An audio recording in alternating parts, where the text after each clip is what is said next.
is nonsense. I want to be very clear about this. Nonsense. Victory is in necessity. Victory is in my destiny. What's going on, everybody? Hope you all had a wonderful weekend. Welcome into First Take, your take exclusively on Facebook Watch. This show is about you guys having the chance to debate the hottest sports topics with us. So here is our topic this week. How close is LeBron to being the GOAT? Stephen A., up first. Well, I mean, listen, I think that if you're asking how close he is, I think number 2 on the list puts you close. But he's not Michael Jordan.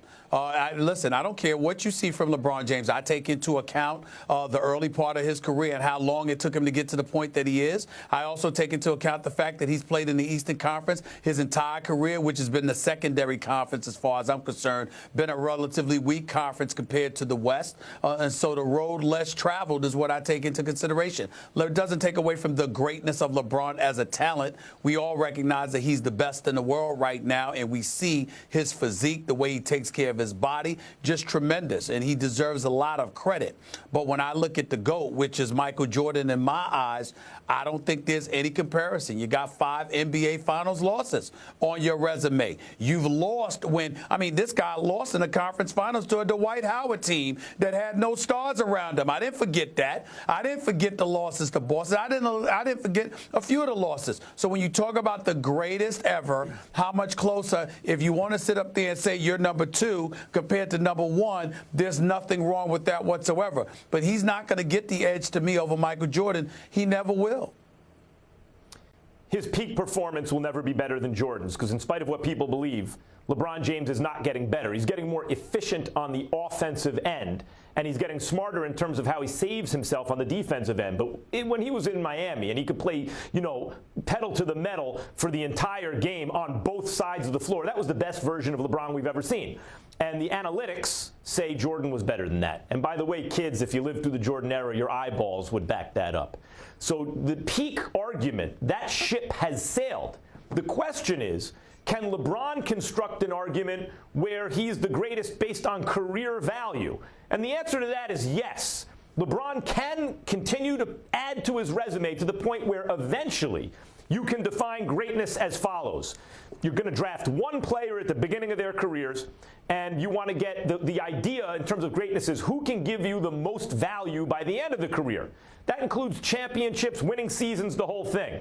And if LeBron does this for several more seasons, he could say, hey, it's me. And the competition would be Jordan or maybe Kareem or someone like that, where you can say, yeah, Jordan's peak was higher, but LeBron's peak was nearly as high, and he sustained it for much longer. If you want to define greatness that way, you can make the LeBron argument. I think usually, though, people define greatness when they really think of who's the best ever.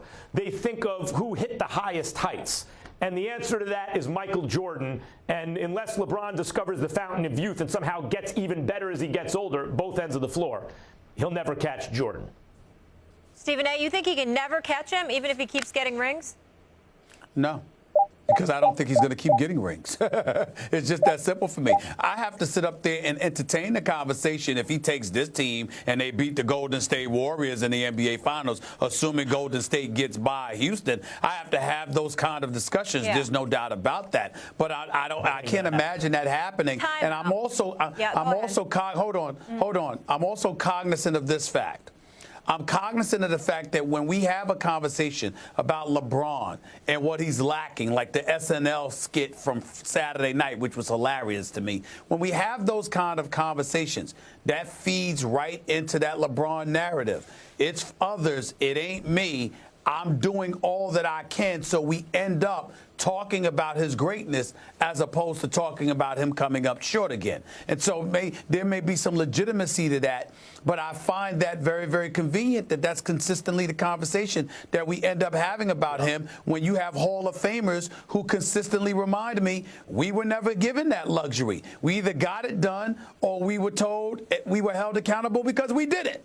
And that's what I'm looking at. I disagree with that. That changed. That criteria changed when Jordan came around. Like when Bird and Magic were at their best. You could lose championships as long as you were also winning. Jordan is the one who reset the standard. You could never lose. But that is the standard LeBron's shooting for, like the perfection standard. And by the way, for those who claim, well, Jordan didn't always get to the finals, so he's losing in those seasons, why don't you count that? That is nonsense. I want to be very clear about this. Nonsense. The first time Jordan played with even one other All-Star, he took the defending champion Pistons 7 games and only lost because Scottie Pippen, the All-Star, had a migraine, so couldn't play Game 7. So again, he was without an All-Star. The following season, Pippen raised up to his prime levels. Jordan never again didn't win the finals in under 7 games. So the Jordan standard is just different.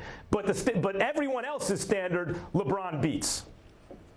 All right. So now that you've heard what the fellas have to say, it's your turn. Tell us, do you think LeBron is the greatest of all time? Submit your video in the comment section below. Keep it clean, under 2 minutes. And check back here on Facebook Watch on Wednesday for a new episode of First Take Your Take, where you'll watch Stephen A. and Max respond to your takes. Also find out if you made the first cut. So we'll see you Wednesday, 3 p.m. Eastern. And be sure to tune into First Take on ESPN every weekday, 10 a.m. Eastern. Good luck. Enjoy the games. We'll see you tomorrow.